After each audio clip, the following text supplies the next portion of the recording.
चलिए सबसे पहले हम लोग बात कर रहे हैं एक्सिस ऑफ सिमेट्री की AOS, the line along which if molecule is rotated through 360 degree and it shows same reflection at least twice then the line is known as AOS। ऐसी कोई लाइन देखनी होगी जिस लाइन के अराउंड 360 डिग्री अगर मैं उस मॉलिक्यूल को रोटेट करता हूं तो अपनी रिफ्लेक्शन को वो जितने बार रिपीट करे वो उसका क्या होगा बेटा, हाँ फोल्ड एक्सिस होगा। जैसे 2 बार रिपीट करे तो 2 फोल्ड एक्सिस या C2 एक्सिस, 3 बार रिपीट करे तो 3 फोल्ड एक्सिस या C3 एक्सिस।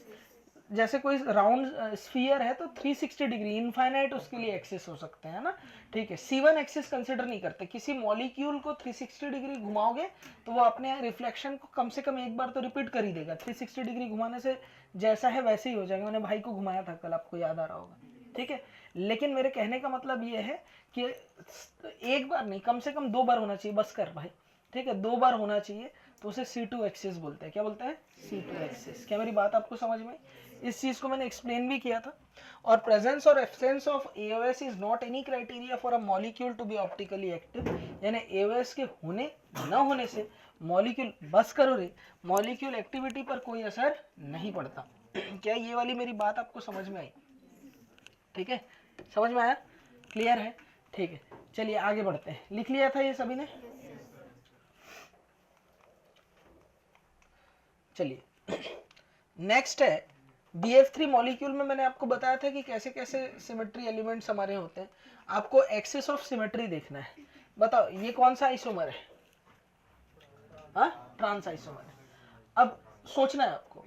अब देखो, अगर मैं इसे ऐसे रोटेट करूं, मतलब ये अगर ऐसे मैं रोटेट करता हूं तो वही रिफ्लेक्शन एक बार रिपीट हुआ, 180 डिग्री में एक बार रिपीट हुआ, है ना। ये जो डैश है ये इधर घूम के आगे की तरफ वेज में आ जाएगा और ये वाला डैश में हो जाएगा, यानी वही रिफ्लेक्शन एक बार रिपीट हुआ। फिर 180 और कंप्लीट करता हूं तो वही रिपीट हो जाएगा। यानी 360 डिग्री में कितने बार रिपीट हो रहा है घुमाने पर? 2। यानी अगर मैं इस एक्सिस के अलोंग इसे रोटेट करूं तो ये C2 एक्सिस होगा। कौन सा एक्सिस होगा? C2 एक्सिस होगा, ठीक है। तो मैं ऐसे C2 एक्सिस है इसके पास, यानी कि इस मॉलिक्यूल में AOS है। बोलो क्लियर है ये चीज? इसका ट्रांस था और ये सिस है। इन दोनों में क्या रिश्ता है बेटा? हाँ, इन दोनों में क्या रिश्ता है? GI तो है, उसके अलावा डायस्टेरियोमर की ऑल जियोमेट्रिकल आइसोमर्स आर डायस्टेरियोमर। ये बात क्लियर है? अब देखो, इसको इस रोटेशन के अराउंड घुमाऊंगा तो C2 एक्सिस मिल रहा है? मिल रहा है क्या? बोलो नहीं मिलेगा। क्यों? क्योंकि इसको अगर 180 डिग्री घुमाऊंगा ये दोनों पीछे चले गए, अगले 180 डिग्री में दोनों आगे आ गए।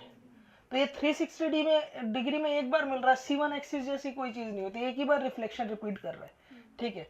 अच्छा, ऐसे घुमाऊंगा तो नहीं होगा, ऐसे घुमाऊंगा तो, अच्छा इधर घुमाऊं तो, इसके एक्सिस में घुमाऊंगा तो 180 में नहीं हो रहा है, अगले 180 में भी नहीं हो रहा, मतलब अरे अगले 180 में आ रहा है, मतलब टोटल 360 डिग्री में रिपीट हो रहा है। C1 एक्सिस है, C1 को हम लोग कंसिडर नहीं करते। इसका मतलब इस वाले मॉलिक्यूल में AOS नहीं है। नहीं आया समझ में? है एक्सिस ऑफ सिमेट्री है, किधर है? C3। देखो, अगर मैं यहां से घुमाऊं, इस सेंटर से अगर घुमाऊं तो 120, 120, 120, 360 डिग्री घुमाने में ये चीज अपने आप को 3 बार रिपीट करेगा। तो यहाँ C3 एक्सिस है, यानी एक्सिस ऑफ सिमेट्री है, ठीक है। वो सब हम लोग कर लेंगे, POS है कि नहीं, COS है कि नहीं, ऑप्टिकल एक्टिव है कि नहीं, GI बनेगा कि नहीं, वो सब हम लोग कर लेंगे। इसको बताओ C2 एक्सिस। C2 एक्सिस कहाँ मिलेगा?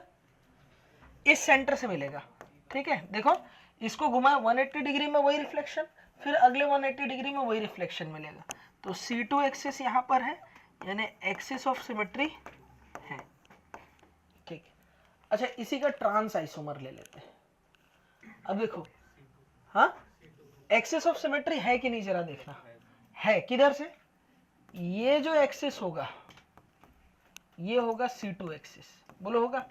अब देखो यहां घुमा रहा हूं, ये 3D में सोचना है आपको ना, ठीक है। वैसे एक्सिस ऑफ सिमेट्री से क्वेश्चन आने के चांसेस कम है, लेकिन फिर भी, क्योंकि अगर एग्जामिनर को मालूम है आप फंसोगे कहाँ, आप फंसोगे यहीं पे, ठीक है, तो जैसे लिखते जा रहा हूँ वैसे ही ध्यान रखें, मॉलिक्यूल में जब कॉपी रिवीजन करेंगे ये सब चीज आ जाएगा। 3D में सोचना ही बस है, ठीक है, कंसेप्ट आपका क्लियर है, आपको मॉलिक्यूल को घुमा के देखना है बस, 3D में इमेजिन करना है, हो जाएगा। अब देखो इसको अगर 180 डिग्री घुमाया तो ये जो वेज वाला है वो क्या डैश में आ जाएगा, और जो डैश वाला इधर घूम के वेज में आ जाएगा, यानी सेम रिफ्लेक्शन मिलेगा। अगले 180 डिग्री में 360 डिग्री कंप्लीट होता है, यानी 2 बार रिफ्लेक्शन मिल रहा है, यानी यहाँ एक्सिस ऑफ सिमेट्री है।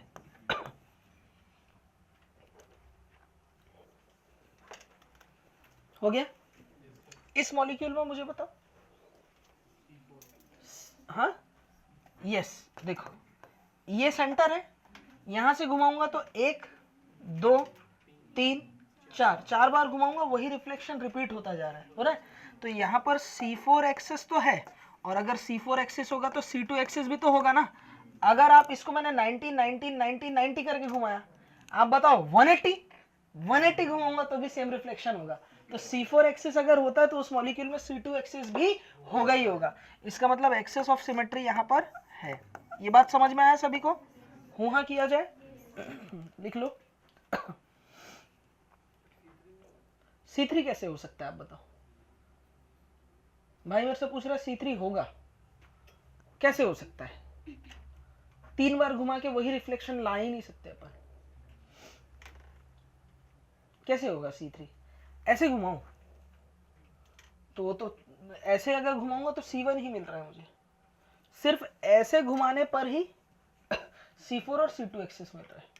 C4 कैसे? 90 90 90 90, C4 हुआ 180 180, C2 हुआ, जहां C4 है वहां C2 होगा, जहां C6 एक्सिस है वहां C3 होगा ही होगा।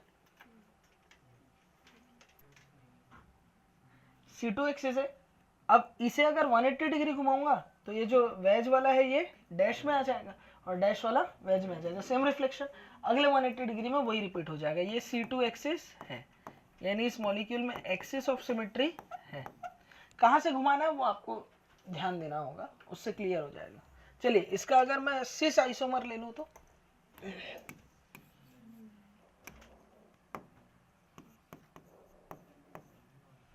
ठीक, सिस आइसोमर में एक्सिस ऑफ सिमेट्री नहीं है। क्यों नहीं है?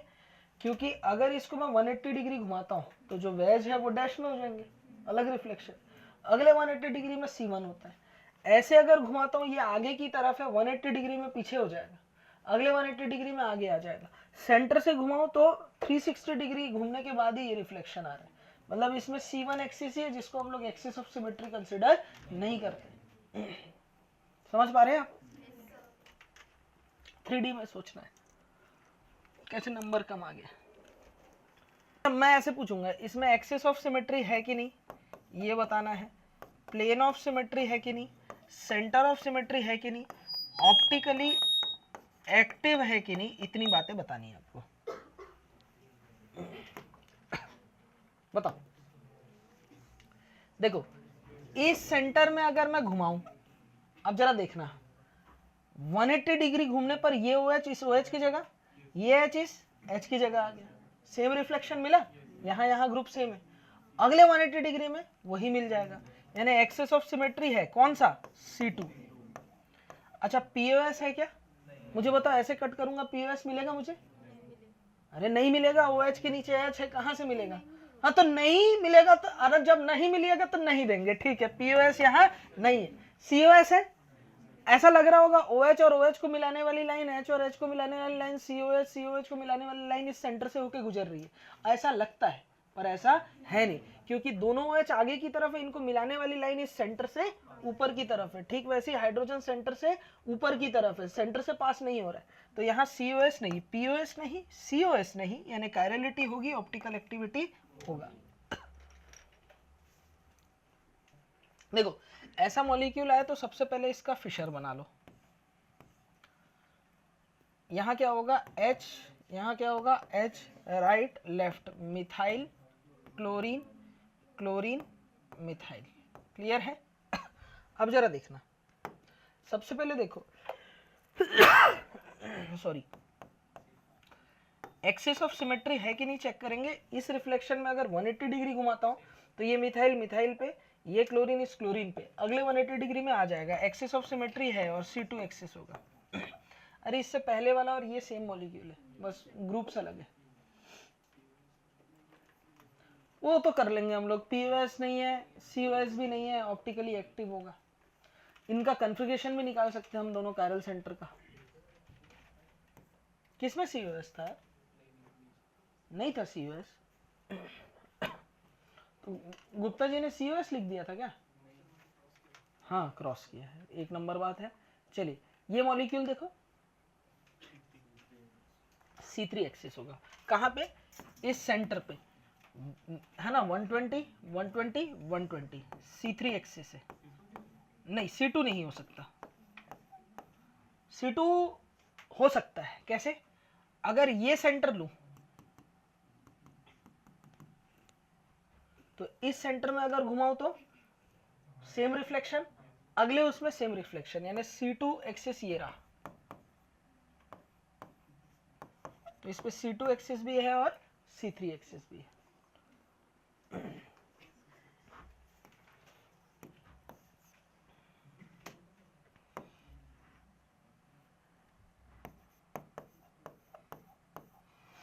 अच्छा ये बेंजीन है, प्लेनर मॉलिक्यूल है, ठीक है, और ये हाइड्रोजन लगे हुए हैं। अब देखो 60 60 60 60 60 60 60 60 60 6 बार मिला है ना, 360 हो गया कि नहीं हो गया?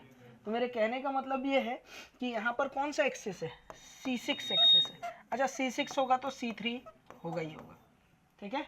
तो एक्सिस ऑफ सिमेट्री बेंजीन में होता है, ये ध्यान रखना, ये डायरेक्ट पूछा जाता है। क्या हो गया अभिषेक, क्या मैटर हो गया? बोल दे क्या हुआ दादा, कहाँ खो गया? हाँ बोल। किसमें? बेंजीन में C2 भी हो सकता है, कोई दिक्कत नहीं। अगर मैं इस एक्सिस में घुमाऊं, है ना, ये एक्सिस लूं या ये एक्सिस लूं, ये दोनों ही क्या है? C2 एक्सिस है, ठीक है। C2 एक्सिस ऐसे भी हो सकता है, हाइड्रोजन हाइड्रोजन को मिलाने वाली लाइन, या हाइड्रोजन हाइड्रोजन कार्बन कार्बन के बीच वाली लाइन भी C2 होगी। C2 एक्सिस बहुत सारे हो सकते हैं। C6 है तो C3 भी होगा, C2 भी होगा। हमें ये नहीं पूछेगा कि कितने एक्सिस है, हमें ये पूछेगा C6 है या नहीं, हमें ये पूछेगा कि एक्सिस ऑफ सिमेट्री है या नहीं, है ना। क्लियर?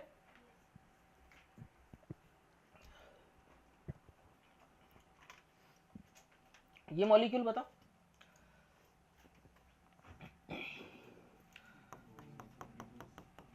अगर मैं इस एक्सिस में घुमाऊं तो इस एक्सिस में घुमाने पर हाँ होगा। इस एक्सिस में अगर मैं रोटेट कर रहा हूं तो दोनों क्लोरीन वेज में जो है वो घूम करके आगे आएंगे क्या? जैसे 180 डिग्री में घुमा पीछे हो गया, तो ये तो C2 नहीं होगा। चलिए अगर मैं ऐसा घुमाऊं, इसको ऐसे घुमाऊं, अगर देखो इस एक्सिस में घुमाऊं तो 180 डिग्री घुमाने से पीछे जा रहा है, ठीक है। चलिए अगर इस सेंटर में घुमाऊं तो यहां से घुमा करके, है ना, नहीं नहीं एक मिनट रुको, इस सेंटर को मैं घुमा रहा हूं, ऐसा पकड़ा हूं 180 डिग्री, और अगले 180 डिग्री में वही आ रहा है रिफ्लेक्शन, तो ये जो होगा ये C2 एक्सिस होगा, यानी इसमें एक्सिस ऑफ सिमेट्री होगी।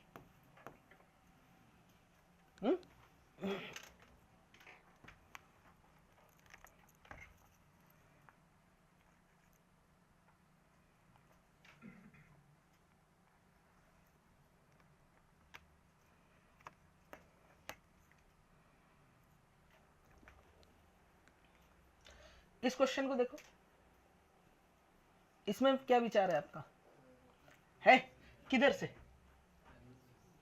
ऐसे मत घुमाओ, आप ऐसे घुमाओ, ऐसे है, यहां से घुमाऊंगा 180 डिग्री में, ये जो वेज वाला है, ये मतलब जो डैश वाला है वो वेज हो जाएगा, और वेज वाला इधर नीचे आके डैश बन जाएगा।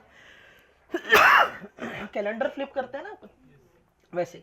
तो ये C2 एक्सेस है, मतलब एक्सेस ऑफ सिमेट्री है। इसके बारे में क्या विचार है आपका, बताओ।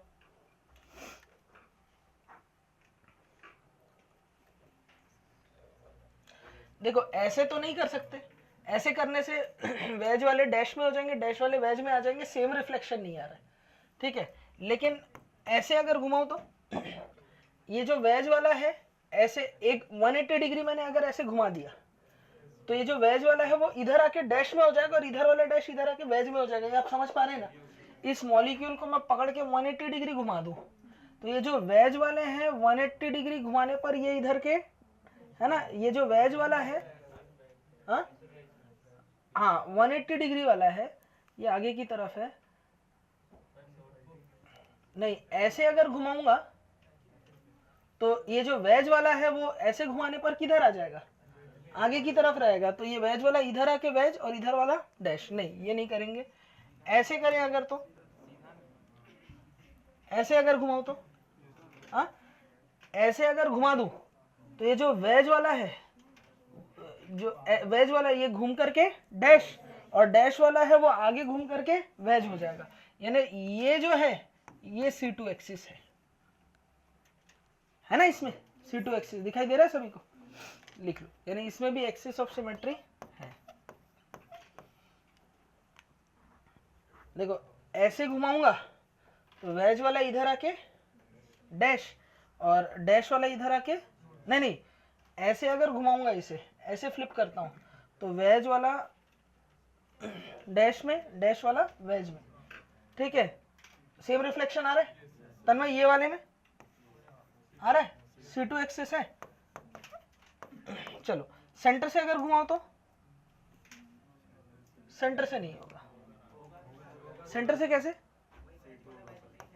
है ना, अगर मैं ऐसे घुमाऊं, ठीक है 180 डिग्री अगर मैंने घुमाया हाँ हो जाएगा। तो ये भी है ये भी है, C2 एक्सिस दोनों है। हाँ आपको 3D में सोचना है। 180 डिग्री घुमाए, ऐसे में भी होगा तो हो सकता है ऐसे में अगर करे तो ऐसे घुमाते हैं, नहीं होगा। नहीं इधर देखो ना, समझो बात को, देखो समझना मॉलिक्यूल में। इधर देखो सेंटर वाले पे भी बात कर लेते हैं एक बार। पहले तो ऐसे घुमाया मैं, ऐसे घुमाने से ध्यान देना। इधर देख बेटा, इधर देख लाला, इधर देखना। ये जो क्लोरीन आगे की तरफ है, ऐसे घुमाऊंगा तो ये जो क्लोरीन है इधर जाने पर पीछे, और ये जो पीछे वाला है ये आने पर आगे आ गया। सिमिलरली ये जो पीछे था ये घूम करके हो जाएगा आगे, और आगे वाला घूम करके पीछे। ये तो C2 एक्सिस मिल रहा है।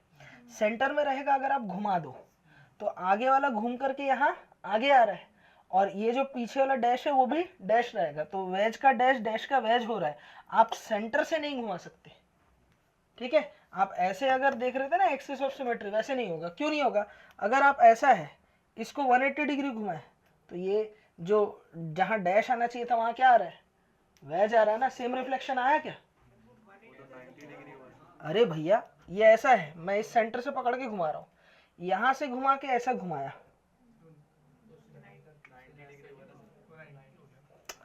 ऐसे पकड़ 90, अरे समझा करो ना। ऐसे ये पूरा पकड़ के मैंने ऐसे घुमा दिया 180 डिग्री हुआ ना। ये वाला जो वेज के जगह पे क्या आ गया, यहाँ ये आया वेज, यहाँ क्या होना चाहिए था, डैश। अरे भैया एक प्लेन है, कॉपी दिखा बेटा, ये कॉपी है, ये यहाँ लगा हुआ है क्लोरीन। ठीक है, यहाँ का क्लोरीन किस में होना चाहिए था, डैश में। अब मैं इसको ऐसे घुमा दूं तो जो डैश होना चाहिए था वो किस में आ रहा है, वेज में आ रहा है। सेम रिफ्लेक्शन मिल रहा है क्या? सेंटर से C2 एक्सिस तो नहीं हासिल कर सकते आप।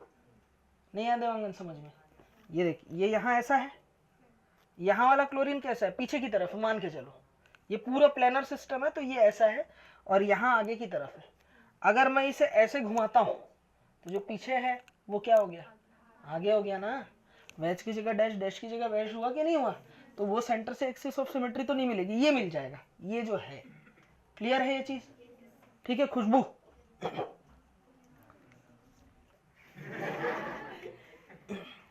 समझना बात को। ये क्लोरीन किधर है, आगे है, टर्मिनल पार्ट में। सेंटर से भी एक्सिस ऑफ सिमेट्री है कि नहीं जरा देख लेते हैं। हो भी सकता है भाई सही भी बोल रहा हूँ, मैं गलत बोल रहा हूँ, हो सकता है भाई इंसान है, ऐसा नहीं है, है ना। चेक करना, आपको सारी पॉसिबिलिटी देखनी है। अब देखो ये वाला क्लोरीन है, अगर मैं 180 डिग्री घुमाता हूँ तो ये 90 डिग्री में इधर आएगा, 180 डिग्री में इधर आ जाएगा। हाँ करेक्ट है, किधर आया, वेज में। सेम रिफ्लेक्शन आया।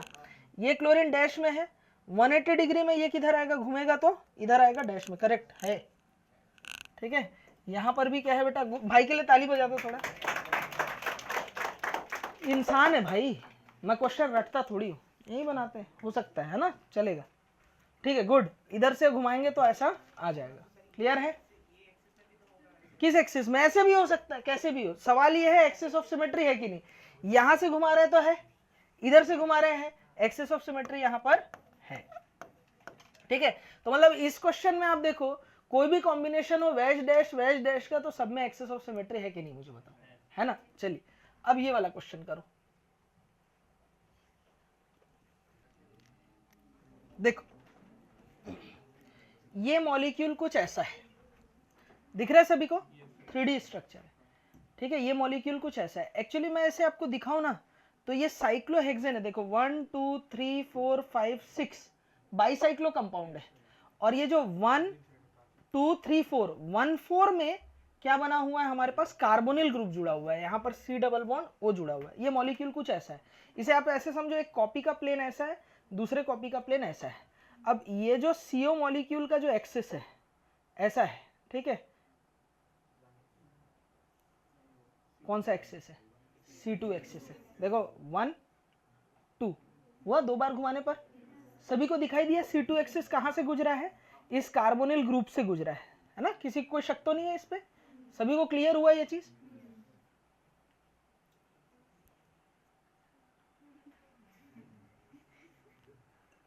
घुमा रहा हूं है, देख टूट गया, देखी। हाँ यहाँ पर ये जो एक्सेस होगा ना ये वाला, ठीक है, ये जो एक्सेस होगा ये कौन सा एक्सेस होगा, C2। तो एक्सेस ऑफ सिमेट्री यहाँ है, क्लियर है, ठीक। चलिए इसका ना ये क्वेश्चन ना ऐसे बन के आता है आपको, मैं ऐसे ही थोड़ी उसको, यूं ही नहीं, मैं तुझे पागल बोलता हूँ। फेंक, थ्रो ही तेरा इतना खराब है, मैं मेरी इस उम्र में देख, मैं डाई वाई मार नहीं सकता, थ्रो इसका इधर हो रहा, मैं कैसे कैच करूंगा बता, बुजुर्ग आदमी है कि नहीं। हाँ मैं कैच नहीं कर पाया। चलिए ये मॉलिक्यूल कुछ ऐसा है, दिख रहा है, ये मॉलिक्यूल ऐसा दिख रहा है सभी को। अब इस मॉलिक्यूल को मैं ऐसे बनाऊंगा ना तो आपको समझ नहीं आएगा, बताओ कौन सा एक्सिस है। अरे देख लो यार, दिख रहा है C3 एक्सिस, यहां से घुमाऊंगा तो 1 2 3, दिखा, अरे दिखा ना, ठीक है। तो ये चीज है, हाँ C2 भी होगा, C2 भी होगा ऑब्वियसली, C2 अगर आप देखना चाहे बिल्कुल C2 होगा। C2 किस एक्सिस से होगा मुझे बताओ, हाँ कहां से, ऐसे, ऐसे पकड़ू, ऐसे पकड़ू, वैसे ही रखूं, हाँ अब बताओ किधर घुमा, हाँ ये देखो ये है, बिल्कुल ये है 1 2, बोलो है, एक्सिस किधर से जाएगी, इधर से जाएगी, क्लियर है ना। तो इस मॉलिक्यूल ये अगर ऐसा दिख रहा है ना तो ये अंडरस्टूड है, बाईसाइक्लो कंपाउंड है, इनके स्ट्रक्चर अब देखना कैसे होगा। ये लिख ऐसे रहा है डराने के लिए, ठीक है, लेकिन आपको बनाना ऐसा है, ठीक है ना, वो दिख ऐसे रहा है लेकिन डरना नहीं है।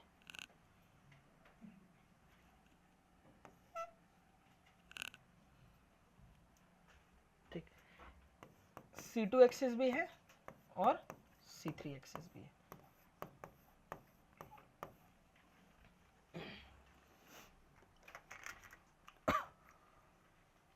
मैं क्या बोल रहा हूँ, ये मॉडल से देखते हैं तो बहुत आसान हो जाता है, इसलिए मैंने समझाने के लिए वो चीजें बताया। आपको उसको मॉडल के फ्रेम में दिमाग में इमेजिन करना है एग्जाम के टाइम, वहां ये सब थोड़ी मिलेगा आपको।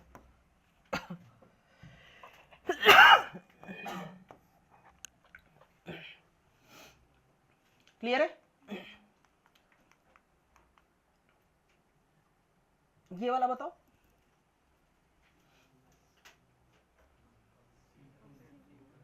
कौन सा होगा, C3 होगा यार, बिल्कुल होगा।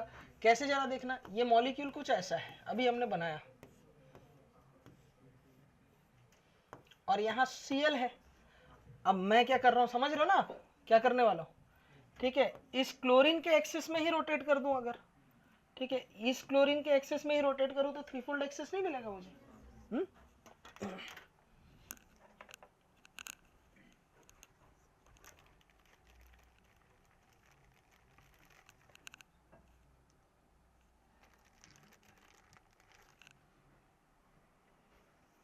ये मान के चलो क्लोरीन लगा हुआ है, तो इसी एक्सिस में मैं 1 2 3 रोटेट कर रहा हूँ, हो रहा है ना, इस क्लोरीन के एक्सिस में, ये C3 एक्सिस है।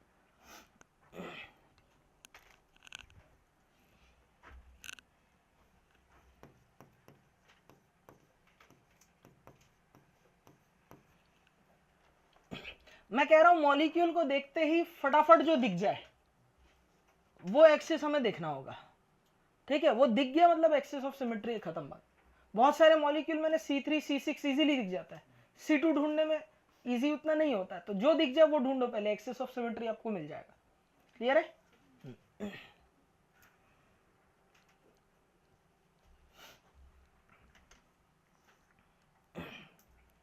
ठीक है, इतना भी नहीं लिखा हूं कि हाथ दुखने लग जाए। देखते हैं क्लासिफिकेशन ऑफ इनएंशियोमर, ठीक है। इनएंशियोमर के क्लासिफिकेशन देखने जा रहे हैं। ये मैंने आपको शुरुआत में बताया था जब मैं स्टीरियो आइसोमेरिज्म पढ़ा रहा था, मैं बोला था लास्ट तक आप याद रखेंगे, ठीक है। इनएंशियोमर दो टाइप का बताया था मैंने, एक बताया था इरिथ्रो और दूसरा थ्रियो, ठीक है। इरिथ्रो इनएंशियोमर क्या होता है, same group same side of vertical line. ये जो वर्टिकल लाइन है सेम ग्रुप सेम साइड रहे तो erythro, same group different side रहे तो threo, same group opposite side तो ऑफ वर्टिकल लाइन तो क्या बोलेंगे, थ्रियो। जैसे आप देखो गौर से, यहां पर देखना, hydrogen hydrogen same group same side तो क्या है, erythro. Hydrogen hydrogen same group same side क्या है, erythro. Hydrogen hydrogen opposite sides तो क्या है, थ्रियो। हाइड्रोजन ऑपोजिट साइड तो क्या है, थ्रियो। अच्छा एक चीज ध्यान देना, ये मॉलिक्यूल और ये मॉलिक्यूल है ना, ये और ये एक दूसरे के मिरर इमेज है, बोलो है। और इन दोनों में क्या रिश्ता है? अच्छा पहले ये देखो ऑप्टिकली एक्टिव है कि नहीं है, ऑप्टिकली एक्टिव है क्योंकि पीओएस तो नहीं है, सीओएस भी नहीं, ऑप्टिकली एक्टिव, ये भी क्या है, और दोनों एक दूसरे के मिरर इमेज है, नॉन सुपर इम्पोसिबल, तो ये दोनों क्या हुए, ठीक है बॉस। चलिए ये थ्रियो और ये थ्रियो इनएंशियोमर है, ठीक है। जरा देखना ये क्या एक दूसरे के मिरर इमेज है, ठीक है। ये ऑप्टिकली एक्टिव है, अरे है यार मिरर इमेज, क्लोरीन के सामने क्लोरीन, हाइड्रोजन के सामने हाइड्रोजन, ब्रोमीन के सामने ब्रोमीन, हाइड्रोजन के सामने हाइड्रोजन ये दोनों एक दूसरे के मिरर इमेज है और ऊपर से दोनों ऑप्टिकल एक्टिव भी है, तो ये दोनों क्या है, इनएंशियोमर। इनके बीच रिश्ता क्या है, इनएंशियोमर। अरे पागल लोग, मैं टाइप ही बता रहा हूं इनएंशियोमर का, तो ये लोग तो इनएंशियोमर होंगे ही। नहीं है बात समझ में? अच्छा ये और ये इनके बीच क्या रिश्ता है, डायस्टेरियोमर होंगे। यहाँ कॉन्फ़िगरेशन निकाल सकते हैं, यहाँ कॉन्फ़िगरेशन निकाल सकते हैं, ये भी ऑप्टिकली एक्टिव, ये भी ऑप्टिकली एक्टिव है, दोनों एक दूसरे के नॉन मिरर इमेजेस हैं, आइडेंटिकल तो है नहीं, तो ये लोग आपस में क्या होंगे, डायस्टेरियोमर होंगे, है ना। वो पूछ लेगा कैसे भी करके। चलिए आगे बढ़ते हैं। अब हम लोग देखने जा रहे हैं डीएल कॉन्फ़िगरेशन, यानी कि रिलेटिव कॉन्फ़िगरेशन। इससे पहले हमने कौन कौन सा सिस्टम देख लिया। सबसे पहले आया डीएल सिस्टम, क्या आया, डीएल सिस्टम, या प्लस माइनस बोला जाता है इसे, या डेक्स्ट्रोलीवो बोला जाता है। ये जो सिस्टम आया था बेटा, ये प्रैक्टिकल बेसिस पे था। हम लोग एक ऑर्गेनिक कंपाउंड लेंगे सिंपल, उसमें पीपीएल पास करेंगे और उसके रोटेशन के बेसिस पे हम लोग डी और एल में क्लासिफाई करेंगे। अब ये मेथड थोड़ा सा इनिशियल स्टेज पे था, मतलब इस तरीके का मेथड है, इसमें प्रैक्टिकल लैब पोलैरिमीटर चाहिए और रोटेशन हम देख पाएंगे तब जाके होगा। बहुत कॉम्प्लिकेटेड प्रोसेस था और प्रैक्टिकल प्रोसेस था, एक थ्योरेटिकल प्रोसेस हमें डेवलप करना था। इसके बाद आया रिलेटिव सिस्टम, डीएल सिस्टम। कौन सा बेटा, डीएल सिस्टम, जो अभी हम लोग पढ़ने वाले। और डीएल सिस्टम में कमियां बहुत सारी थी, तो इसे फर्दर और डेवलप नहीं किया गया। इसके बाद फिशर और बाकी साइंटिस्ट सीआईपी लोगों के कंट्रीब्यूशन से एक नया सिस्टम आया जिसे हम लोग बोलते हैं आरएस सिस्टम, और इसे हम लोग एब्सोल्यूट सिस्टम बोले थे। ये आरएस सिस्टम मैं आपको पहले पढ़ा चुका हूँ, है ना, ये मैंने पहले ही पढ़ा दिया। तो अभी हम लोग फिलहाल डीएल सिस्टम देखने जा रहे हैं। तो डीएल सिस्टम की बात क्या है, only for sugar and amino acid. ये सिर्फ और सिर्फ किसके लिए, क्या हो गया रे, मत करना कि क्या देख रहा है, अच्छा मेरा ही वीडियो है, ठीक है। देखो only for sugar and amino acids, तो शुगर और एमिनो एसिड्स के लिए जो कॉन्फ़िगरेशन दिया जाता है उसे अबे शांति रख लो रे, बैग आगे देगा फिर वापस, चाहिए क्या अरे Vasudev, only for sugar and amino acids, ठीक है। चलिए समझते हैं। इसके लिए स्टैंडर्ड कंपाउंड जो होता है ना वो होता है बेटा हमारा ग्लिसरैल्डिहाइड। क्या होता है बेटा? ग्लिसरैल्डिहाइड। ग्लिसरैल्डिहाइड कैसे होता है? ये रहा CHO, ये होगा बेटा CH, यहाँ OH लगा हुआ है, और ये होगा CH2OH। मुझे एक चीज बताओ, इस ग्लिसरैल्डिहाइड में ये जो कार्बन है ये कायरल सेंटर है या नहीं? तो इस कायरल सेंटर के लिए हम लोग DL सिस्टम लिखेंगे। क्लियर है? स्टैंडर्ड किसको माना गया? ग्लिसरैल्डिहाइड को माना गया।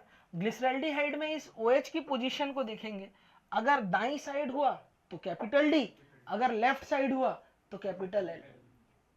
एक हिंदी वर्ड ले लिए, एक इंग्लिश वर्ड ले लिए, ठीक है? क्लियर है ना यहां तक? चलो देखते हैं। देखो ग्लिसरैल्डिहाइड कुछ ऐसा होता है ना, ये होगा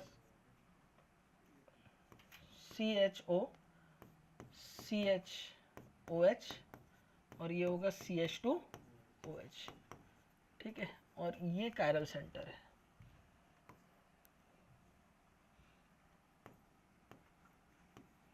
ठीक है, जरा देखना। अब सबसे पहले ग्लिसरैल्डिहाइड का हमें क्या करना होगा बेटा? सही फिशर बनाना होगा। क्या बनाना होगा? सही फिशर। क्या ये सही फिशर है? बोलो है? यस सर है। लेकिन रिलेटिव सिस्टम, इससे पहले इधर ध्यान दे, रिलेटिव सिस्टम इससे अभी पढ़ रहे हैं, एब्सोल्यूट सिस्टम जो इससे पहले हमने पढ़ा, वहां पर फिशर का खूबसूरत होना जरूरी नहीं था, फिशर का सही होना ही काफी था। लेकिन यहाँ फिशर को सही होने के साथ साथ खूबसूरत भी होना पड़ेगा। क्या ये खूबसूरत फिशर है? बोलो है? यस सर है। ठीक है, अच्छा ये वाला, ये भी खूबसूरत फिशर है। ठीक है, दोनों एक दूसरे के मिरर इमेजेस हैं। अब मुझे एक चीज बताओ, सबसे पहले ये OH, ये OH, ये अगर किस साइड है बेटा? हाँ, राइट साइड है, तो ये हो गया D ग्लिसरैल्डिहाइड।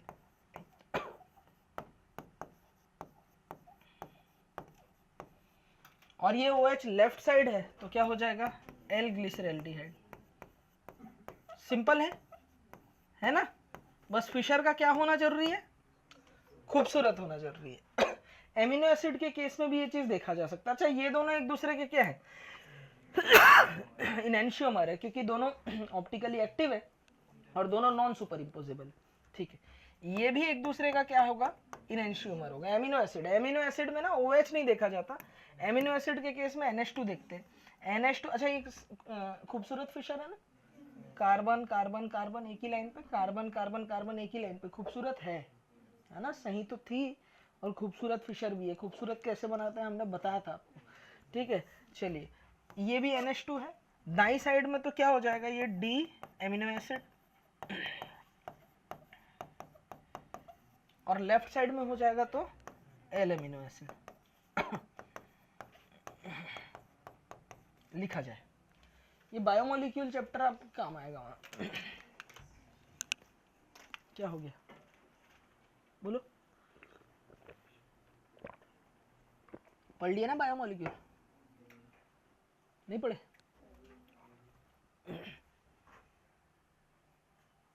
अच्छा, एमिनो एसिड का क्लासिफिकेशन है, सीरी 3 टायर वाली बाइक, देखो सब कर लिए ना आप लोग? पूरा याद है ना आपको नाम वगैरह? Glutamic acid. देखो क्या ये सही फिशर है? हाँ सही फिशर तो है। खूबसूरत है क्या?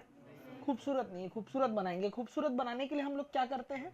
हाँ, कि ये फेयर एंड लवली लगाना चालू करेगी, उसके बाद फिर इंटरव्यू देगी और CEO बन जाएगी कंपनी की, ऐसा है क्या? है? या मुंह में रजनीगंधा कदमों में दुनिया, ऐसे करके खूबसूरत बन जाएगा क्या? ऐसा तो नहीं। या फेयर एंड हैंडसम लगाएंगे क्या? नहीं। क्या करेंगे बताओ? डबल स्विच करेंगे। क्या करेंगे? Double switch. डबल स्विच कैसे करते हैं आपको पता है? कैसी भी डायरेक्शन में कर सकते हैं। हमें CH3 को इधर लाना है, ठीक है? बातें नहीं रहे। COOH यहाँ गया, CH3 यहाँ, OH को यहाँ लाता हूँ, CH3 यहाँ आ गया, OH यहाँ आया था, इसको हाइड्रोजन से पलट दूंगा। ठीक है, OH आएगा यहाँ, हाइड्रोजन आएगा यहाँ। अच्छा, इसका RS कन्फिग्रेशन तो हम लोग बता सकते थे ना? RS कन्फिग्रेशन बता सकते थे, तो आप इसका DL बताओ अभी फिलहाल। ये दाई साइड है तो कौन सा होगा? D। कौन सा कन्फिग्रेशन होगा? D। ठीक है ना? अच्छा, D कन्फिग्रेशन कायरल सेंटर का होता है ना, ये बात मालूम है ना? जो आप RS की बात कर रहे थे वही DL है ना? हाँ, चलिए ये देखो, ये एक मॉलिक्यूल का वेज डैश प्रोजेक्शन है। इसे आप फिशर में बदलो। सबसे पहले तो फिशर में कैसे बदलोगे आप बताओ? ठीक है, दूर वाली को पकड़ के सीधा कर दो, ये हुआ H, ये हुआ OH, ये हो गया COOH और ये हो गया CH3। क्या ये सही फिशर है? यस सर है। क्या ये खूबसूरत फिशर है? यस सर, खूबसूरत भी है। तो ये भी क्या हो जाएगा बताओ? डी। ठीक है, RS तो हम लोग बता सकते हैं, उसके लिए हमें फिशर को इसी फिशर में हम लोग RS बता सकते थे।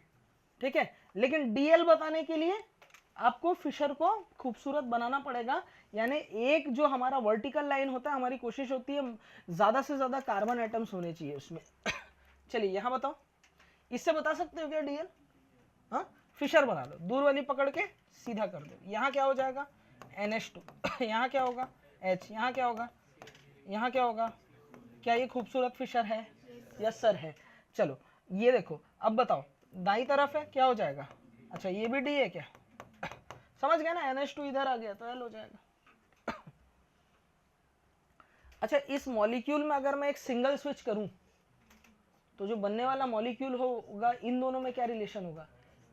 अरे एक सिंगल स्विच करता हूं, NH2 इधर आया, हाइड्रोजन यहाँ आया, एक दूसरे के मिरर इमेज होंगे और आपस में रिश्ता क्या होगा? इनेंशियोमर होगा। क्या होगा? इनेंशियोमर होगा, ऑप्टिकली एक्टिव। अरे यार,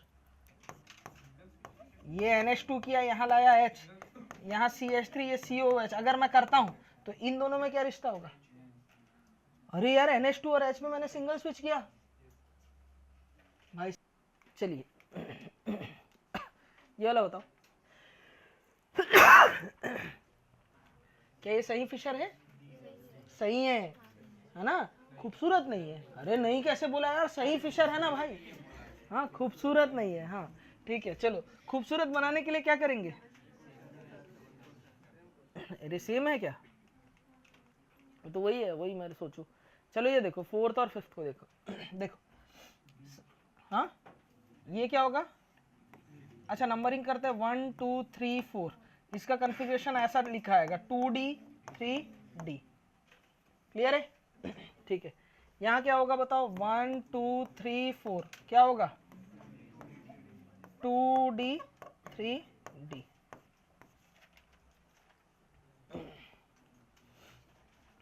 क्लियर है? तो DL कॉन्फ़िगरेशन तो बेटा बहुत इजी है। NH2 और OH ग्रुप को देखना है, दाईं तरफ तो D, लेफ्ट तरफ तो L। क्लियर है? समझ में आया? ये सिस्टम किसके लिए होता है? शुगर और एमिनो एसिड्स के लिए, है ना? एक लाइन जो दिल के मेरे बहुत करीब है, जो मैं बहुत दिनों से नहीं बोला था, अब मैं बोलना चाहता हूं कि ये किया तो गलत किया। अब जरा कंसेप्ट देखना, फिशर ने ये बोला था कि जब भी आप कोई फिशर मतलब बनाते हो तो मोस्ट ऑक्सीडाइज कार्बन एटम जो होता है उसको टॉप मोस्ट में रखना है।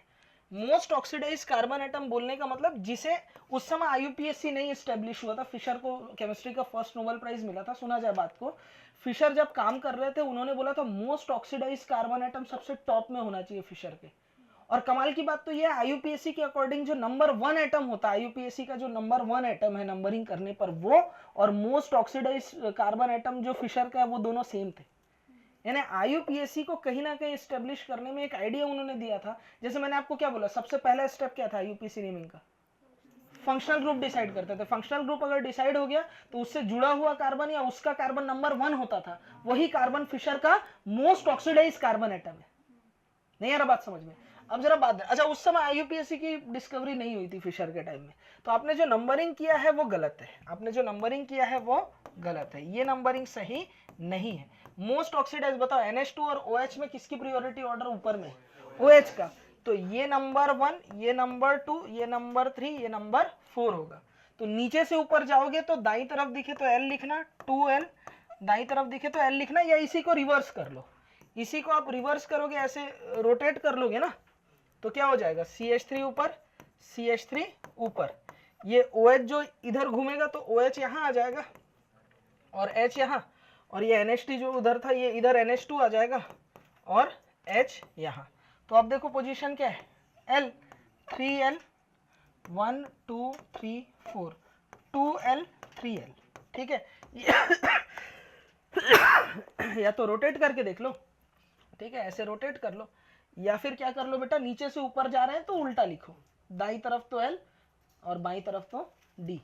ठीक है, समझ में आया, क्लियर है। आप नंबरिंग में, ये मैं जानबूझ के ऐसा लिखा था, आपको फंसा सकता हूं मैं, यहाँ पे नीचे से लिखो ऊपर से लिखो सेम है, क्योंकि यहाँ पर पीओएस प्रेजेंट है, ठीक है। अरे हूँ हाँ करो यार, पीओएस के अलोंग दो कायरल सेंटर मीजो है कि नहीं, अरे है ना। ऑप्टिकली क्या है, इनएक्टिव, नहीं बोलते हो तुरंत एकदम से, ये कायरल सेंटर है, कायरल सेंटर के लिए ही आरएसडीएल लिखते हैं रे निपोर लोग, इधर देख चल 1 2 3 4 नीचे से ऊपर जाएंगे, क्यों, क्योंकि मोस्ट ऑक्सीडाइजिंग कार्बन एटम ये वाला, ये जो नंबर 1 है ना, ये नंबर 1, ये 2, ये 3, ये 4 ऐसा होगा। फंक्शनल ग्रुप जहां से हो वहां से नंबरिंग शुरू करते हैं, नजदीक हो, नहीं आया बात समझ में। चलिए, तो अब हम लोग देखने जा रहे हैं ग्लूकोज मॉलिक्यूल को। किसको देखने जा रहे हैं बेटा, ग्लूकोज मॉलिक्यूल।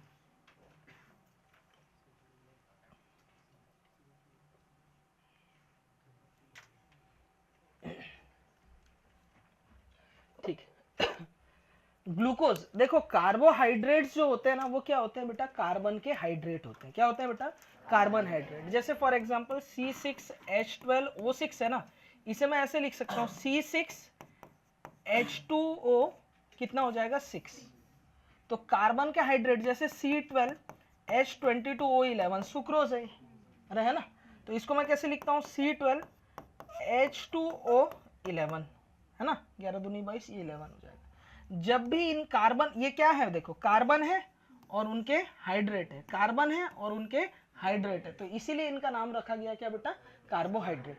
गर्म करने से ये पानी भाप बन करके उड़ जाता है और ये कार्बन कार्बन बच जाता है, राख जल जाता है, ये है ना कार्बोहाइड्रेट्स। समझ में आ रही बात मैं क्या बोलना चाह रहा हूँ। तो मेरे कहने का मतलब ये है बेटा, कार्बन के हाइड्रेट्स यानी कि कार्बोहाइड्रेट्स, ठीक है। इनकी जब बात करते हैं तो कार्बोहाइड्रेट्स को दो क्लास में क्लासिफाई आपने किया था, एक फंक्शनल ग्रुप अगर एल्डिहाइड हो तो एल्डोजेज, अगर फंक्शनल ग्रुप कीटोन हो तो कीटोजेज, दो ही ग्रुप था, एल्डोजेज और कीटोजेज। ग्लूकोज क्या था, एल्डोजेज की कीटोजेज शुगर है, एल्डो शुगर है, और जो फ्रक्टोज है वो कैसा शुगर है, कीटोज शुगर है। वैसे ही गैलेक्टोज, मैनोज, अपने सारे जो कार्बोहाइड्रेट्स है उनकी स्टडी डिटेल में कर ली है बायोमोलिक्यूल चैप्टर में, ठीक। फिलहाल मैं बात करने जा रहा हूँ इनके कन्फिग्रेशन की।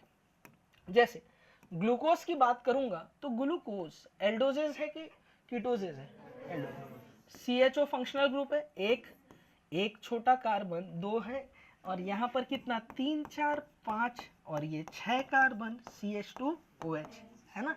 हाँ, ये देख, राइट लेफ्ट राइट राइट, सही बात है। यहाँ H है, यहाँ H है, ये H, ये H, इसका नाम क्या है, ग्लूकोज। क्या नाम है इसका, ग्लूकोज। अब इस ग्लूकोज को आपने डी ग्लूकोज बोला था, क्या बोला था, डी ग्लूकोज, ठीक है। डी ग्लूकोज क्यों बोले मैं बताऊंगा, देखो ध्यान दो। मोस्ट ऑक्सीडाइज कार्बन एटम कौन सा होगा, CHO वाला, 1 2 3 4 5 6। कायरल सेंटर कौन सा होगा, ये होगा, ये होगा, क्योंकि इधर इधर एनवायरमेंट अलग। सिमिलरली ये भी होगा और ये भी होगा, ठीक है। अब जरा इसका IUPAC नाम देखते हैं। IUPAC नाम क्या होगा, 2 3 4 नहीं 2 3 4 5 6, 2 3 4 5 6 मेथेट प्रोब्यूटेंट पेंटा हाइड्रोक्सी और हेक्सेन अल, ठीक है, या हेक्सेनल।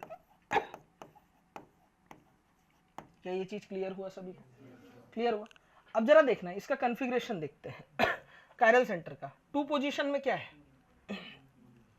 2 पोजीशन में क्या है बताओ, बोलो, D, 2D। 3 पोजीशन में क्या है, L, 3L। चलो इधर क्या है, 4D, और इधर क्या है, 5D। क्लियर है। इसका ट्राइवल नेम क्या होता है, इसे बोलते हैं डी ग्लूकोज। क्या बोलते हैं बेटा, डी। ये इसका ट्राइवल मतलब ये पुराने नाम है इसका,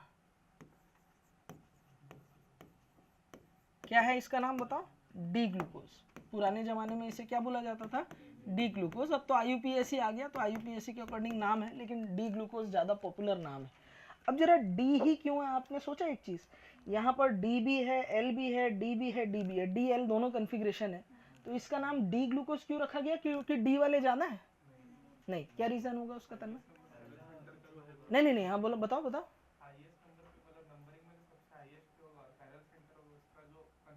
यस, देखो क्या होगा, सबसे पहले फंक्शनल ग्रुप देखो, क्या देखो, फंक्शनल फंक्शनल ग्रुप से सबसे लास्ट का कायरल सेंटर, फंक्शनल ग्रुप से सबसे लास्ट का कायरल सेंटर कौन सा है? फिफ्थ वाला। फिफ्थ का कॉन्फ़िगरेशन क्या है? डी है। फिफ्थ का कॉन्फ़िगरेशन डी है, इसलिए इसका नाम क्या है? D glucose. ठीक है, चलिए अगर मैं इस डी ग्लूकोज का इनेंशियोमर बनाऊं तो कैसे बनेगा? इनेंशियोमर बनाने के लिए कॉन्फ़िगरेशन अपोजिट करते जाना, लेकिन configuration opposite non chiral centre का करने की जरूरत नहीं है, सिर्फ कायरल सेंटर का बदलना है। राइट का लेफ्ट, 1 2 3 4 5 और ये 6, CH2OH को रहने दो। ठीक है, राइट था तो इस बार क्या हो जाएगा? लेफ्ट, यहां क्या होगा? Right left left.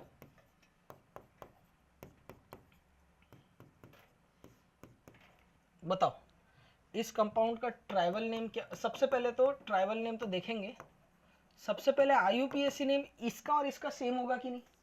सेम होगा। क्यों सेम होगा?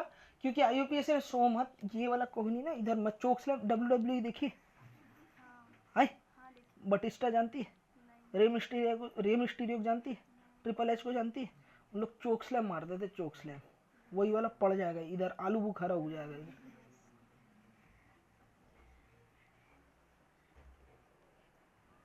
ऐसी करते थे ना, ठीक, सही किया मैं। चलो देखना, अब जरा देखना, ये 1 ये 2 ये 3 ये 4 ये 5 ये 6, IUPAC नेम तो सेम होगा। अरे भैया ये तो मैंने सबसे पहले दिन बताया था, अगर कोई कंपाउंड स्टीरियो आइसोमर्स है तो IUPAC naming must be same, molecular formula must be same, degree of unsaturation must be same, structural formula must be same, different in stereo chemical formula. नहीं आ रहा बात समझ में? तो IUPAC तो सेम ही होगा, है ना? क्या होगा बताओ? IUPAC 2 3 4 5 6 पेंटा हाइड्रोक्सी, कॉन्फ़िगरेशन देखो, 2 पे क्या है? L, 3 पे D, 4 पे L, 5 पे L।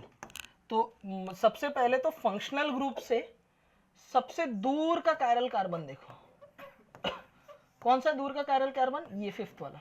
इसका कॉन्फ़िगरेशन क्या है? L, तो इसका ट्राइवल नेम क्या रखा गया था? L glucose. अच्छा, L ग्लूकोज को डाइजेस्ट करने के लिए, है ना, बैक्टीरिया चाहिए होते हैं, जो जानवर जो होते हैं, कैटल्स जो होते हैं, उनके स्टमक में होता है, तो वो उसको डाइजेस्ट कर सकते हैं। हमारी ह्यूमन बॉडी में वो बैक्टीरिया नहीं मिलते। ठीक है, तो इसका मतलब हम लोग L ग्लूकोज को डाइजेस्ट नहीं कर सकते, हम सिर्फ D ग्लूकोज को डाइजेस्ट कर सकते हैं। ठीक है, किसी के पेट में है तो नहीं? हाँ? वो अपेंडिक्स रहता तो कुछ, वो भी फंक्शनल रहता तो कर भी लेते L ग्लूकोज। अच्छा एक चीज मुझे बताओ, ग्लूकोज का मॉलिक्यूलर फॉर्मूला क्या होता है? O6। फ्रक्टोज का मॉलिक्यूलर फॉर्मूला क्या होता है? Same, C6H12O6। तो दोनों में रिलेशन क्या होगा? FGI of each other. Correct, very good.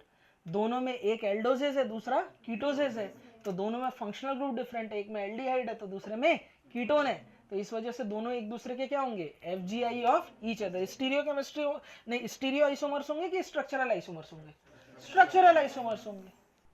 चलो क्लियर हुआ, समझ में आया? थक तो नहीं गए हो? क्लियर है ना? देखो मैं पूरी ऑप्टिकल आइसोमेरिज्म में बहुत छोटी बात से भी आपको बताया, और बहुत डिटेल में जो टफ वाले पार्ट थे जिनको एक्सप्लेनेशन में बच्चे फंसते, वो सारी चीजें बताओ। अभी तक ऑप्टिकल आइसोमेरिज्म में क्या पढ़ा? सबसे पहले इंट्रो PPL के बारे में पढ़े, दूसरे कायरलिटी के बारे में जाने, POS जाने, COS जाने, ऑप्टिकल एक्टिविटी जाने। उसके बाद मैंने क्या पढ़ा आपको? RS system. देखने का तरीका पता है? CIP रूल से हमने किया। RS सिस्टम के बाद कौन सा पढ़े हम लोग आगे? बताओ। हाँ, रिलेशन पढ़े, इनेंशियोमर क्या है, डायस्टीरियोमर क्या है, आइडेंटिकल क्या है, क्यूमुलिन वगैरह, स्पाइरेन, सारी चीजें हैं। फिर उसके बाद फिर हमने क्या पढ़ा बेटा? एक्सेस ऑफ सिमेट्री पढ़ा। मीजो जाना हमने क्या होता है, उसके बाद फाइनली हम लोग किस में आ गए, हाँ डीएल कन्फिग्रेशन, किस में आ गए, डीएल कन्फिग्रेशन। चलिए ग्लूकोज के बाद देखते हैं फ्रक्टोज। फ्रक्टोज का स्ट्रक्चर कैसे होता है जरा देखना। फ्रक्टोज में सबसे फर्स्ट नंबर ऑफ कार्बन जो होता है CH2OH होता है ना। दूसरे में कीटोन लगा होता है, फंक्शनल ग्रुप 1 2 3 4 5 और ये 6 CH2OH। Right left right right H H H sorry. सबसे पहले देखो नंबरिंग अगर करेंगे तो नंबर 1 कार्बन ये होगा 1, ये 2, ये 3, ये 4, ये 5, ये 6, बोलो होगा। ये हमारे पास क्या होगा बेटा, कायरल सेंटर। क्या होगा, कायरल सेंटर, बोलो होगा नहीं होगा। अब मुझे एक चीज बताओ, कायरल सेंटर कितने हैं, 3 है, जबकि ग्लूकोज में कितने थे, 4 कायरल सेंटर थे। यहाँ कितने, 3। अब इसका आईयूपीएसी नेम क्या होगा। अब देखो ये हमारे पास हो गया फंक्शनल ग्रुप, ये हो गया principal carbon chain, main functional group ये रहा, और OH हो गया सब्स्टिट्यूट। 1 3 4 5 6 क्या होगा नाम, 1 3 4 5 6 penta hydroxy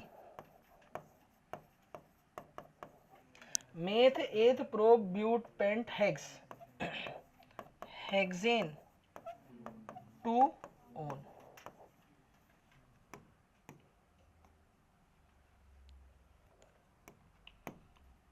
hexane 2 one, clear है। अब इसका ट्राइबल नेम देखते हैं और कन्फिग्रेशन देख लेते हैं। कन्फिग्रेशन क्या होगा, 3 पे क्या होगा L, 3 पे क्या होगा L, 4 पे D, 5 पे D।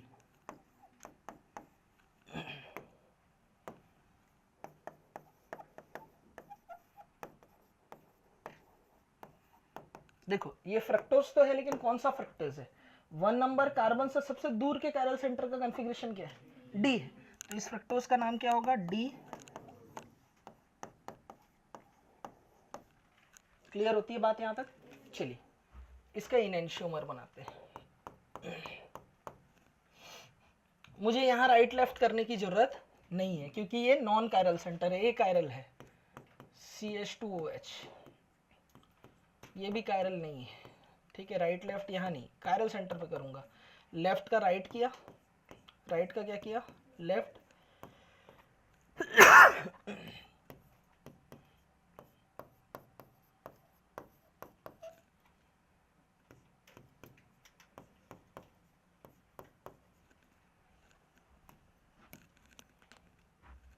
वन 2 3 4 5 6 आईयूपीएसी नेम तो वही होगा ना।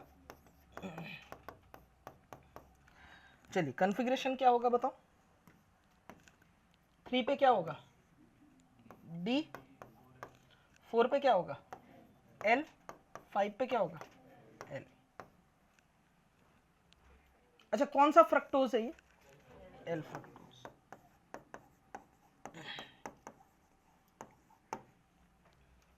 ना। ये दोनों एक दूसरे के non superimposable mirror images हैं और बोथ आर ऑप्टिकली एक्टिव इन एंशियोमर।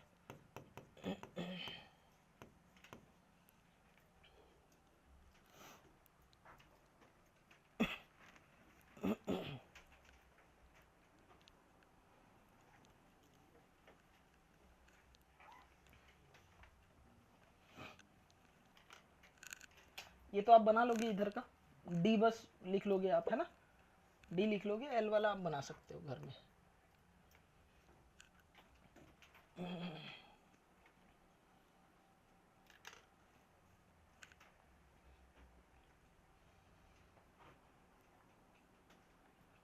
ठीक है। चलिए अब देखते हैं नंबर ऑफ स्टीरियो आइसोमर्स कितने बनेंगे। ध्यान देना मैं स्टीरियोमर्स की बात कर रहा हूं तो यहां पर दोनों चीजें कंसिडर होंगी, जीआई भी और ओआई भी। अच्छा इससे पहले नंबर ऑफ ज्योमेट्रिकल आइसोमर्स निकालने का हमने फॉर्मूला पहले ही पढ़ रखा। अगर क्या हो नॉन सिमेट्रिकल हो तो 2 टू द पावर n, ठीक है, और n क्या है, नंबर ऑफ स्टीरियोजेनिक सेंटर। और अगर सिमेट्रिकल हो तो केस नंबर फर्स्ट, n अगर क्या हो, इवन नंबर हो, तो फॉर्मूला क्या था, 2 to the power n minus 1 plus 2 to the power n by 2 minus 1, और अगर ऑड नंबर हो तो 2 to the power n minus 1 plus था माइनस था, plus 2 to the power n by 2 minus 1 by 2, आधा कर दिए थे, क्लियर था। तो इससे GI निकाल रहे थे। मैं जब स्टीरियो आइसोमर्स की बात कर रहा हूं तो यहां पर दोनों कंसीडर होगा, GI भी और OI भी। अब जरा समझना, कई बार क्वेश्चन में पूछा जाता है कि टोटल स्टीरियो आइसोमर्स कितने बनेंगे, तो ये वाला फॉर्मूला अप्लाई करोगे जो मैं अभी बताऊंगा। कई बार क्वेश्चन में पूछा जाता है कि कितने GI और कितने OI बनेंगे, आपने ऐसा कोऑर्डिनेशन में किया था, आपने GI OI अलग अलग निकाल दिया था, वहां केस अलग है, यहाँ फॉर्मूला लगेगा। सबसे पहले टोटल स्टीरियो आइसोमर्स निकालेंगे जो ये वाला है इस फॉर्मूले से, और इससे पहले फॉर्मूले से GI निकाल लेंगे, जो बच गया वो क्या होगा, OI होगा। इसमें इसको माइनस कर देंगे, जो बच गया वो क्या होगा, OI होगा। क्या ये बात समझ में आया तन्मय? ठीक है, फॉर्मूला को मिक्स मत करना, हम अलग है। कई बार ऐसा हो सकता है कि GI जितने हैं उतने ही स्टीरियो आइसोमर्स बनेंगे, यानी यहाँ पर ऑप्टिकल आइसोमर नहीं बन रहा होगा। नहीं आ रहा बात समझ में? चलिए, तो सबसे पहले देखो case number first, when compound has dissimilar and, यानी अनसिमेट्रिक है। कैसा है? अनसिमेट्रिक। कई बार ना बच्चे, सुन लो तन्मय एक बात को समझना, कई बार ना सिमेट्री है कि अनसिमेट्री है बच्चा कंफ्यूज होता है। उसका सबसे अच्छा तरीका बता रहा हूं, लेफ्ट टू राइट पहले IUPAC नेमिंग लिख के देखो, right to left IUPAC name लिख के देखो, दोनों अगर सेम हो जाए मतलब वो क्या है, सिमेट्री है। मतलब इधर से नाम और उधर से नाम सेम आ रहा है मतलब सिमेट्रिकल है, और इधर से और उधर से नाम लिखने में अलग अलग आ रहा है तो अनसिमेट्रिकल। ऐसा करना पड़ सकता है, कई क्वेश्चन में सिमेट्री है या नहीं है आपको पता नहीं चलता, डिसिमिलर एंड्स है कि सिमिलर एंड्स है वो नहीं पता चलता, तो उस कंडीशन में ऐसे देखते हैं। नंबर ऑफ स्टीरियो आइसोमर्स का फॉर्मूला हो जाएगा 2 to the power n, ठीक है, और here n is number of stereogenic centre, ठीक है। अब स्टीरियोजेनिक सेंटर क्या क्या हो सकता है आप मुझे बताएं। एक तो GI के लिए बहुत सारे हो गए, बताते जा रहा हूं, सुनते जाना। सबसे पहले GI में स्टीरियोजेनिक सेंटर में हमने कौन सा सिस्टम देखा, GI इन कार्बन कार्बन सिस्टम, 2 ग्रुप इधर डिफरेंट 2 ग्रुप इधर डिफरेंट, ऐसे होने चाहिए, ठीक है। दूसरा हमने देखा बेटा क्या, रिंग सिस्टम। रिंग सिस्टम में क्या होना चाहिए, 2 ऐसे sp3 एटम्स होने चाहिए जिसमें 2 डाई सब्स्टिट्यूटेड हो, दोनों ग्रुप डिफरेंट होने चाहिए, है ना। तीसरा हमने क्या देखा था, double bond in ring system, इसके लिए 8 मेंबर्ड रिंग या उससे ज्यादा होना चाहिए। फिर उसके बाद हमने क्या देखा था, कार्बन नाइट्रोजन सिस्टम, दोनों group different, nitrogen nitrogen system, दोनों ग्रुप डिफरेंट। फिर हमने क्यूमुलिन देखा, क्यूमुलिन में इवन क्यूमुलिन GI शो करेगा कि odd, odd cumulene GI show करेगा, ऑड स्पाइरिन GI शो करेगा, ऑड साइक्लोएल्काइलिडीन GI शो करेगा, और है ना ortho ortho dash tetra substituted triphenyl अगर रहेगा सभी ग्रुप में अगर लगा रहेगा तो वहां पर भी GI शो कर रहा था, डिफरेंट ग्रुप अगर रहते हैं। अरे याद आ रहा है आपको, एक ऐसा प्लेन में था, एक ऐसे प्लेन में था, एक ऐसा प्लेन में था, तो यहाँ के ओरिएंटेशन से हम लोग सिस्ट्रांस देखे थे भाई, ये सारी चीजें थी, ठीक है। तो ये GI था, यहां से हम स्टीरियोजेनिक सेंटर पहचान रहे थे। सिमिलरली ऑप्टिकल आइसोमेरिज्म में आ जाओ, ऑप्टिकल आइसोमेरिज्म में स्टीरियोजेनिक सेंटर ढूंढने के लिए हमें कायरल सेंटर ढूंढना होगा। कायरल सेंटर कैसे देखते हैं, एक कार्बन चारों हाथ पर टोटली डिफरेंट, अगर रिंग है तो एनवायरमेंट अलग होना चाहिए। दूसरा है ना even cumulene, even spirane, even cycloalkylidene, है ना, ortho ortho dash tetra substituted diphenyl with different groups, तो ये लोग भी क्या दिखाते हैं बेटा, OI शो करते हैं, यानी इनको स्टीरियोजेनिक सेंटर हम कंसीडर करेंगे। ये क्लियर है, पूरी कॉपी आपने पढ़ी हुई है, इतनी बात खेल जाओगे। चलिए केस नंबर 2, व्हेन कंपाउंड है सिमिलर एंड्स, यानी सिमेट्रिकल अगर हुआ तो n इवन भी हो सकता है, तो उसके लिए नंबर ऑफ स्टीरियो आइसोमर्स का फॉर्मूला होगा 2 to the power n minus 1 plus 2 to the power n by 2 minus 1। यहां तक दोनों फॉर्मूले सेम आ रहे, ठीक है। ये जो होता है, ये वाला जो फॉर्मूला है, ये ऑप्टिकली एक्टिव बताता है, क्या बताता है, number of optically active isomer, कितने ऑप्टिकल एक्टिव होंगे वो ये बताएगा। ये वाले जो होंगे नंबर ऑफ मीजो आइसोमर्स बताता है कि कितने मीजो बनेंगे, वो ये वाला पार्ट बताता है। समझ में आया सभी को? ठीक, चलिए n अगर ऑड नंबर में होगा तो नंबर ऑफ स्टीरियो आइसोमर्स बनेंगे 2 to the power n minus 1। Formula बिल्कुल याद होना चाहिए, ये भी और वो भी। और आपका एक टास्क है, क्या टास्क है, आप जब भी रिवीजन करेंगे अपने शॉर्ट नोट्स नहीं, कितने लोग शॉर्ट नोट्स बनाते हो, हाथ उठाओ। तन्मय हाथ उठाओ, ठीक से हाथ उठाओ। तन्मय, जया, ये और बस ये 3 लोग। तो बनाती है, कुछ चैप्टर के बनाए, बाकी नहीं बनाए, बच्ची बनाती है।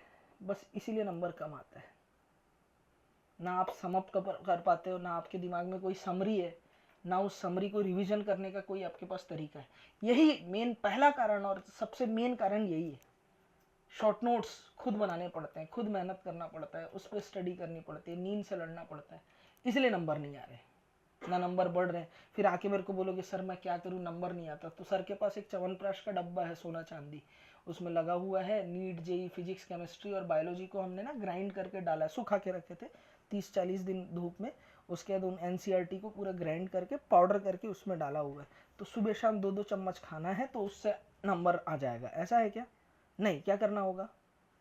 रिवीजन करके लास्ट में एग्जाम तक जाते हैं। पटेल सुनना बात को, पढ़ के तो जाता हूँ, होता नहीं, इसीलिए नहीं होता है। पूरे कंटेंट का उस दिन अमृत भैया भी यही बताया कि समरी जो है आपके दिमाग में आया नहीं था। जो समरी है ना, लास्ट में रिवीजन आप नहीं कर पाते। पूरे सिलेबस का इतना लास्ट रिवीजन के लिए इतना पार्ट होना चाहिए। जैसे मैंने अभी पूरी ऑप्टिकल आइसोमेरिज्म पढ़ाई, तो इसके शॉर्ट नोट्स आपके पास होने चाहिए, छोटे छोटे पॉइंट्स, छोटे छोटे ट्रिक्स, ये सब चीजें। शॉर्ट नोट्स का मतलब ये नहीं पूरा कॉपी फिर से लिख दे, ठीक है? ये कमी है, यस, इस वजह से नंबर नहीं आ रहा है। अब देखना आप, चलिए नंबर उसमें ये लिखना है। और जब भी बनाते हो जीआई के लिए फॉर्मूले एक तरफ और ऑप्टिकल आइसोमेरिज्म के लिए फॉर्मूले एक तरफ करके लिखना, ठीक है? चलिए, number of stereo isomers 2 to the power n-1, फटाफट लिखा जाए। देखो ये कंपाउंड है। आप मुझे बताओ सिमेट्रिकल है कि अनसिमेट्रिकल है? अनसिमेट्रिकल है ना? एंड्स देखते हैं कई लोग, यहाँ भी मिथाइल, यहाँ भी मिथाइल, सिमेट्री होगी, सोचते नहीं। इधर से जाओ तो 2 क्लोरो 3 फ्लोरो, यहाँ से आओगे तो 2 फ्लोरो 3 फ्लोरो, अलग अलग नंबरिंग है। अरे है ना?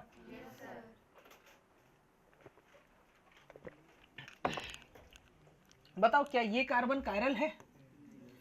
ये कार्बन कायरल है? अरे है ना? तो नंबर ऑफ स्टीरियोजेनिक सेंटर कितने हैं? 2 है। अच्छा, स्टीरियो आइसोमर्स टोटल कितने बनेंगे? कौन सा केस लगेगा, 1 की 2? First, 2 to the power n, 2 to the power n-1 कौन बुला रहे? 2 to the power n लगेगा, केस नंबर फर्स्ट। यानी 2 to the power 2, यानी कितने बनेंगे स्टीरियो आइसोमर? 4। मैं पूछूंगा यहाँ जीआई होगा कि नहीं होगा? नहीं हो सकता, क्योंकि जीआई की कंडीशन फुलफिल नहीं हो रही है, रेस्ट्रिक्टेड रोटेशन सिस्टम ही नहीं है। अब जरा देख लो, अब इस कार्बन का कॉन्फ़िगरेशन क्या हो सकता है? पहला क्या हो सकता है? आर। इस कार्बन का कॉन्फ़िगरेशन भी क्या हो सकता है? आर। दूसरा क्या हो सकता है? S S. अच्छा, R R S S same nature chiral centre different configuration, क्या होंगे ये लोग? इनएंशियोमर। ठीक है, क्लियर है? सुनना, तीसरा क्या हो सकता है? ये फ्लोरीन, ये क्लोरीन वाले कार्बन का कॉन्फ़िगरेशन आर और दूसरे का एस। और चौथा क्या हो सकता है? क्लोरीन का कॉन्फ़िगरेशन एस, फ्लोरीन वाले का आर। मुझे एक चीज बताओ, यहाँ are S S R same होगा क्या? सेम होगा क्या? नहीं होगा, अलग होगा। क्यों अलग होगा? क्योंकि यहाँ आर है क्लोरीन के साथ और एस है फ्लोरीन के साथ, और जस्ट ऑपोजिट है, सेम नेचर कायरल सेंटर में अलग कॉन्फ़िगरेशन हो गया, क्लोरीन के साथ हो गया एस, फ्लोरीन के साथ हो गया आर। तो ये दोनों, अच्छा आर एस जो हो रहे हैं इनमें पीओएस तो नहीं होगा ना, क्योंकि एक तरफ क्लोरीन है, उसके काउंटर में फ्लोरीन है। तो मोबाइल बाद में चलाना मेरे लाल, इधर ध्यान देना, पीओएस तो नहीं है, तो ये भी ऑप्टिकली एक्टिव, ये भी ऑप्टिकली एक्टिव। तो ये रिश्ता क्या कहलाता है? इनएंशियोमर। ठीक है, और इसके अलावा ये और ये कोई भी कॉम्बिनेशन होंगे तो वो डायस्टीरियोमर हो जाएंगे, है ना? लिख लो। चलिए नेक्स्ट क्वेश्चन ये देखो। अच्छा तन्मय ध्यान देना, ये कार्बन कायरल है? Yes sir. ये भी स्टीरियोजेनिक सेंटर होगा, क्योंकि 2 ग्रुप डबल बॉन्ड के अराउंड दोनों डिफरेंट है, 2 ग्रुप डबल बॉन्ड के अराउंड दोनों डिफरेंट है। तो नंबर ऑफ स्टीरियोजेनिक सेंटर कितने होंगे? 2। लेकिन ये सेंटर रेस्पॉन्सिबल होगा for Y and this centre is responsible for GI. ठीक है, पहला कॉम्बिनेशन क्या हो सकता है? यहाँ पर क्या हो सकता है? आर और साथ में ये क्या हो जाए, सिस। चलो पहले OI वाला खत्म कर लेते हैं। इस R के जगह क्या हो सकता है, S और सिस हो जाए। ये कांस्टेंट है और ये दोनों बदल रहा है, क्या होगा, enantiomer. Same nature, chiral centre, different configuration, क्या होगा, इनएंशियोमर। तीसरा क्या हो सकता है, R और ट्रांस, और चौथा क्या हो सकता है, S और ट्रांस। ये दोनों क्या होंगे एक दूसरे के इनएंशियोमर। अच्छा इनएंशियोमर होंगे ना। अच्छा ये तो अनसिमेट्रिकल है ना, इनएंशियोमर होंगे। अब जरा बात को समझना, 1 2 इनएंशियोमर, 3 4 इनएंशियोमर, 1 और 3 डायस्टेरियोमर। ऑप्टिकल एक्टिव और इनएक्टिव से कोई लेना देना नहीं है, सिस ट्रांस है, डायस्टेरियोमर। 2 और 4, 2 और 3, 1 और 3, 1 और 4 कर लोगे ठीक है। तो ये देखो आप GI का फॉर्मूला लगा लो, GI का फॉर्मूला होगा 2 to the power n, कितना होगा 4। चलो टोटल स्टीरियो आइसोमर्स का भी फॉर्मूला होगा 2 to the power n यानी कि 4, यानी ये इसके बराबर है। देखो 4 GI भी तो बन रहे हैं ना, ऐसा नहीं होगा 2 GI बनेंगे, सिस दोनों एक ही है, ट्रांस दोनों एक ही, ऐसा नहीं है। ये कंपाउंड अलग है, ये कंपाउंड अलग है। क्लियर है। अगर आप सिर्फ GI निकालने के लिए ऐसा मत कर देना, देखो GI का फॉर्मूला भी क्या था अनसिमेट्रिकल के लिए, बोलो 2 to the power n, तो 2 to the power n से भी 4 आ रहा है, 2 to the power n से भी 4 आ रहा है, दोनों सेम है। चारों जो है अलग अलग आइडेंटिटी के मॉलिक्यूल, चारों के आधार कार्ड अलग अलग है। ये सिस एक ही नहीं है, ये ट्रांस एक नहीं है। चाचा हमें अपने में मत गिनिए, हम अलग हैं, ये बोलता है। क्लियर है।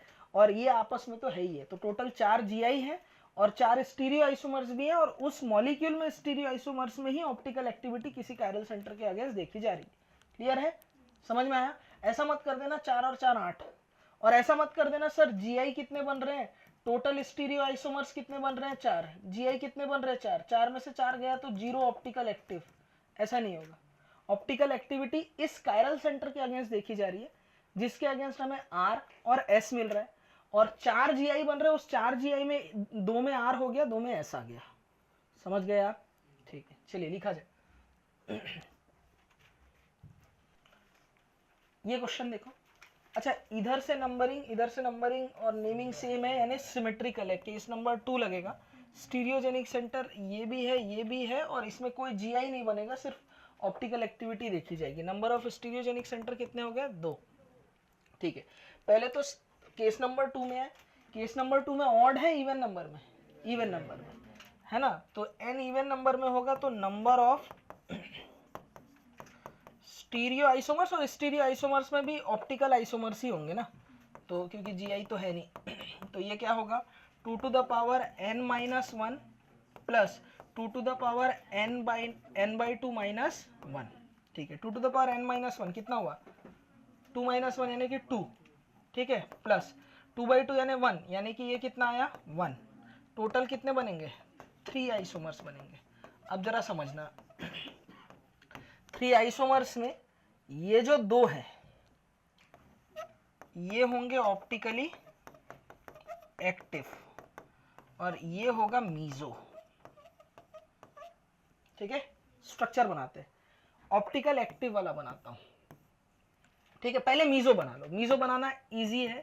सबसे पहले तो POS होना चाहिए, POS के अलोंग 2 कायरल सेंटर होने चाहिए, HOH, और यहाँ क्या होगा मिथाइल, ये होगा मिथाइल। ये कौन सा हो गया, मीजो। ठीक है, पहला बन गया। दूसरा देखो क्या बना दूंगा, एक कायरल सेंटर में कॉन्फ़िगरेशन पलट दूंगा। तो ये होगा मिथाइल, ये होगा मिथाइल, यहाँ OH यहाँ है, यहाँ OH,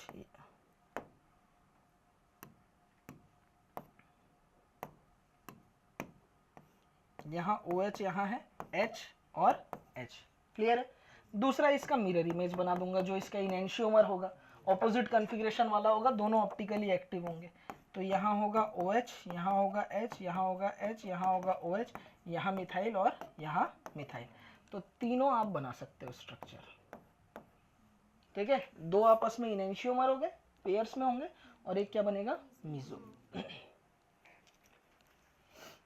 कन्फिग्रेशन निकाल सकते हो, 1 2 3 कैसे घूम रहा हूँ क्लॉकवाइज तो एस, 1 2 3 कैसे घूम रहा हूँ क्लॉकवाइज तो एस, एस एस ये क्या होगा आर आर।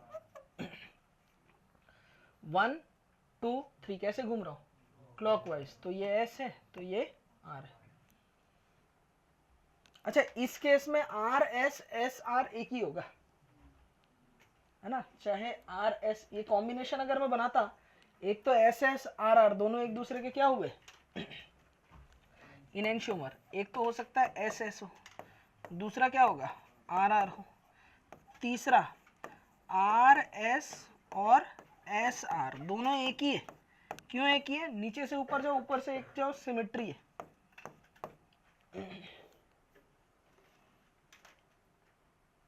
ये वाला मीजो है,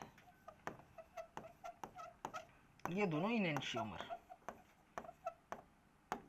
कैसे भी कर लो। तो यहां तक तो बातें खत्म होती है ऑप्टिकल आइसोमेरिज्म की।